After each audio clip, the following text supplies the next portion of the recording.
But the fact of the matter is, the reason why impeachment happened, it's hard to make a counterfactual. But even in the absence of this Ukraine stuff, we were moving towards impeachment because these frontline Democrats had heard when they went back from their constituents, you got to do this. And they made the calculation that if we don't do it, I'm going to lose these people. They're going to be depressed, essentially. And their morale is going to be low, and they're not going to come out. They're not going to campaign for me. Because the people who show up at the town halls, those are the people you need. The Democrats who show up at your town hall, if you're a Democrat, you need those people not just to say, like, I'm going to vote for you. You need those people to phone bank for you, to get their friends to vote for you, to get their friends to come out and vote, to get their friends to come out and vote. You need those people. And when they show up at a town hall and say, not only am I not, like, I'm mad at you, it has an impact. And so you need to get out there. This is why primaries are effective, even if you like your congressperson. This is why being active is helpful. This is one of those moments where you contact your congressperson and you tell them to demand that Nancy Pelosi has a full and thorough investigation, hold Donald Trump to account, not only on Ukraine, but on everything else. And not only hold Donald Trump to account, Bill Barr, Mike Pompeo, Rudy Giuliani, and that's, 4 asks. A thorough and complete investigation, one that it goes beyond Ukraine and includes Giuliani, Pompeo, and Bill Barr. Because again, it's going to be Bill Barr who the newscasters on November 9th, after Donald Trump loses the election, God willing, who comes out and says, well, there's been discrepancies and we are filing a motion to the Supreme Court to enjoin the announcement of the, this is how it's going to go down. It's definitely going to happen. And this is also somebody who is just, I guess I shouldn't put words in his mouth, but this is the famous Nixon line that everybody grew up with is like, this is not how it's supposed to be, where it's like, if the president does it, it's not illegal. In the Frost Nixon interviews. That's what Bill Barr thinks.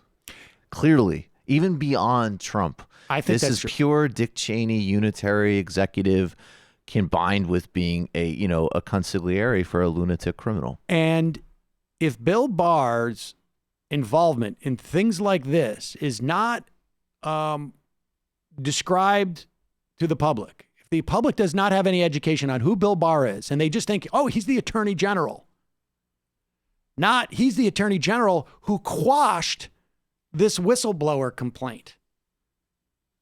Not he's the attorney general who mischaracterized the Mueller report. If they don't see him as the partisan hack that he is, it's going to be that much harder to disregard what Bill Barr is saying on the day that he decides, like, well, Donald Trump won the election. Right. Exactly. I want it to be broader in scope for both normative and strategic reasons, but it's just for all the reasons you're outlining. Like, you need to delegitimize all of them. Because they're all legitimate. Yeah. It's not like an extra job you have to do. You just literally need to expose the guy who is clearly willing to do anything. It really is inexplicable to me this is what I think is problematic about the Democratic leadership, in my estimation. It's not that there is, it's not a disagreement in strategy. It's that they don't seem to have one. There's no articulation of a strategy. Like, there's this vague sort of attempt to have a tactic. Well, if you're going to force us to do impeachment, then we've got to make it as quick as possible. And I guess, I just, why? I'm trying to, for a fact, honestly, like, let's game this out. It's going to fail in the Senate. So the first argument, which is just true, is that It's not. It's quite never possibly. gonna pass. It may not even get to. It may the not Senate. even get to the Senate. So why not you take the whole months? If you're going to do it, you made the decision. You took the decision. Dine out on it for months. Every day a new embarrassment. Every day a new request. Every day a new humiliation. Every day a new fine. Every day a new threat. Yep.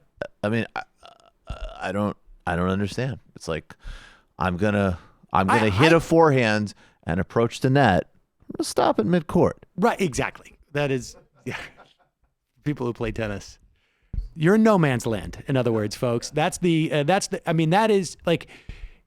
Once you decide to cross the street, you better have a little pep to your step because you don't want to get hit by a truck.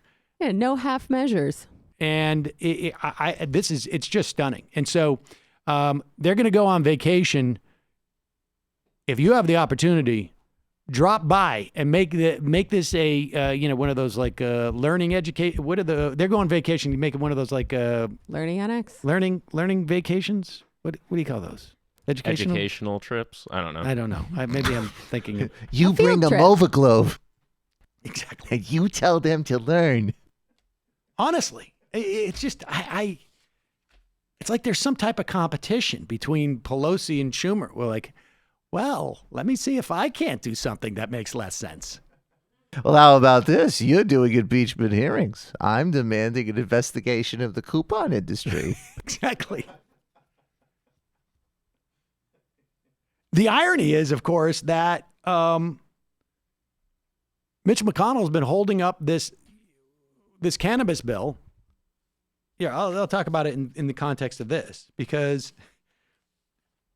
the other argument is that, like, well, we need to show the American public that we're getting their work done, which, of course, they passed all these bills in the first 6 months of a Democratic House, and nobody knows it.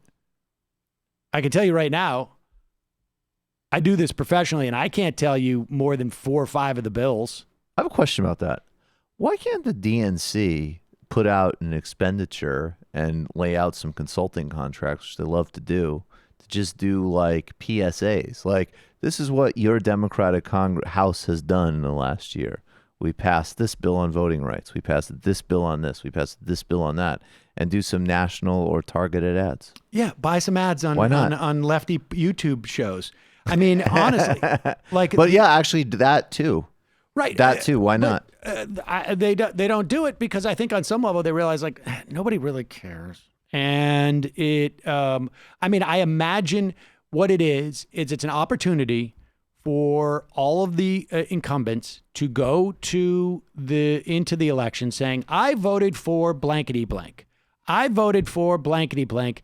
My opponent disagrees against it. I mean, they're so afraid of nationalizing the election that I think that's why they don't even bring that up, because they want their members to be able to pick and choose which ones they emphasize. You know, some guy these in me elections. just like, excuse me, there's some of the members of the caucus who voted for more pathogens in the food. So on Wednesday, 2 days ago, the House passed, and I think there was something like, I don't know, 90 Democrats, I mean, Republicans even, joined the Democrats to pass a bill that would allow legalized marijuana businesses to have access to banking services. People may not be aware of this, but I don't know how many states we now have with legal marijuana. A dozen, half a dozen. It's become rather uncontroversial, except for New York for some ungodly reason. It was 91 Republicans, 229 Democrats. Including now, if you go to a marijuana dispensary in a state where it is totally legal to buy marijuana, they take your money, and they only could do it in one of 2 ways. One, they can take it as cash, and they have massive stores of cash in these facilities. Or what I understand they do in a place like Las Vegas is they actually sell gift cards. And so when you go up with your credit card, you buy a gift card, and then they use the gift card to redeem to get your pot. And they do this because the banking system will not take and allow for credit or do any credit card transactions if you are involved in selling marijuana because of federal law. And so they have not had access to banking. So what it does, it creates a little bit of a problem, right? There's a lot of cash there. It's rather inefficient.